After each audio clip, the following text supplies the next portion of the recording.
seen history materials, oh my, laid out in the most unique ways. I talked to one homeschool mom, and I asked her one day, I said, how do you approach your history? Well, she chooses an event for every month, and that's how she organizes her history. So in the month of September, I can't remember what the event was. But for example, in November, she teaches Thanksgiving and the Pilgrims.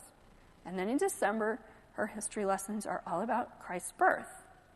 And in March or April, when Easter happens, she teaches all about Christ's life and the resurrection. And so her history was all over the place, all out of order. So President's Day in February, you would teach Washington and Lincoln, and it's like, that sounds really kind of interesting to approach it that way, but totally impractical. Our children get this hodgepodge understanding of our history, and they don't understand causes and effects and the relationship of events and individuals to each other. So we do teach our history in a chronological order, all right? And I've also heard the question, how can I teach the same link without repeating myself over and over? I don't want my children to hate the Pilgrim's story because they've heard it so many times. Or I don't want them to be bored by George Washington because they've studied him every year for the last 6 years and done exactly the same thing.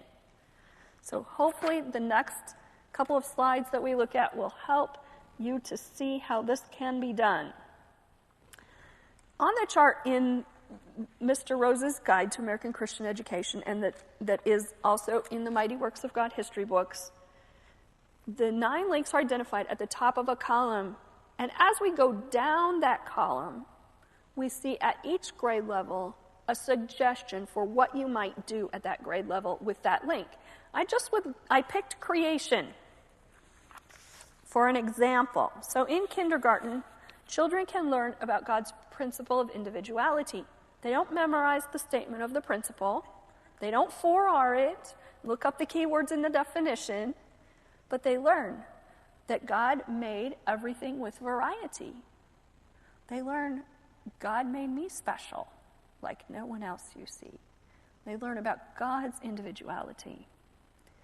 Then in the next year, they can learn that man is God's property. Because God created me, I belong to him. And they can begin learning about geographic individuals. God made each continent unique and special. Each continent has a unique purpose in God's plan. And then in the second grade year, they can see more of God's character revealed in creation.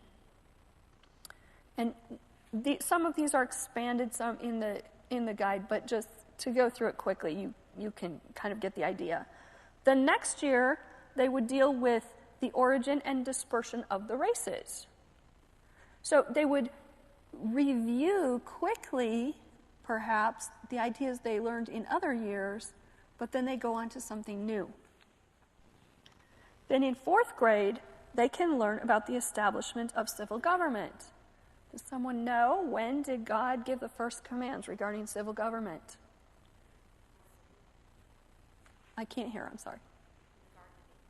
Not civil government. Just after the flood, when God was giving commands to Noah, and he told him that if a man takes a life, by man shall his blood be shed. So that was the first institution of civil government. So that would be a different emphasis for that year. In the 5th grade, they may study the Christian and pagan ideas of man and government. All right, and then in the 6th grade, creation versus evolution. So you can see every year they are approaching that creation link from a different approach. Different events, different individuals, different ideas.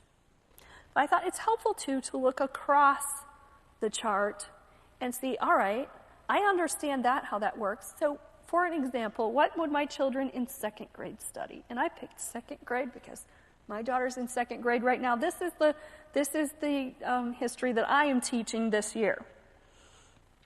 So for creation, they would study God's character revealed in creation, his infinity, his diversity, his individuality. With Moses and the law, God preparing Moses to lead the children of Israel. And this applies to the last 80 years of his life, particularly, and the principle of representation. And then Christ, the focal point of history, that Jesus coming changed history. And we can learn about before Christ and after Christ, BC, AD, and all of those things. Paul and the westward movement of Christianity. Paul's internal change. Again, we're thinking cause and effect. Internally, Paul was a persecutor. He had hate in his heart for God's people. So externally, he was a persecutor. After God changed Paul's heart, he had a love for believers. And he took on the task of being a missionary and a writer. We thank the Lord for the writings that we have from Paul. Then with the Bible in English, the children at this age have hopefully had some training on Wycliffe and Tyndale, and this year they get to study the Geneva Bible. What makes it unique? And then with Christopher Columbus, if we're following the chart the way it's laid out, they've already studied Columbus himself, so we're actually backing up in time a little bit to study Marco Polo, because Marco Polo and his work prepared the way for Columbus. Is this making sense, I hope? With the Pilgrims, they can learn about America's heritage of Christian character, particularly emphasizing their faith and steadfastness and their diligence and industry. Wonderful examples to us of what we ought to be. And then with the Patriot and the Declaration of Independence, America becoming an individual nation. And then the Pioneer Movement, which includes many, many things, because this covers such a long time span. We have Lewis and Clark with the nation expanding. And the gospel goes to the West. We see missionaries who took the gospel across our nation. We have the idea of one nation under God, with the country as the states became part of the Union and were united together. The Statue of Liberty is included in the study. It's actually even on the cover of the Liberty and Justice book, which is recommended at this age. And then the fact that we have liberty in our nation, liberty and justice for all. Do you have any questions about that overview before I go on to some specifics of lessons? All right. No. Good. Before I change that slide, though, I want to talk just a little bit about lessons. We want to teach lessons that teach our children an idea or a principle through reading, instruction, and written work.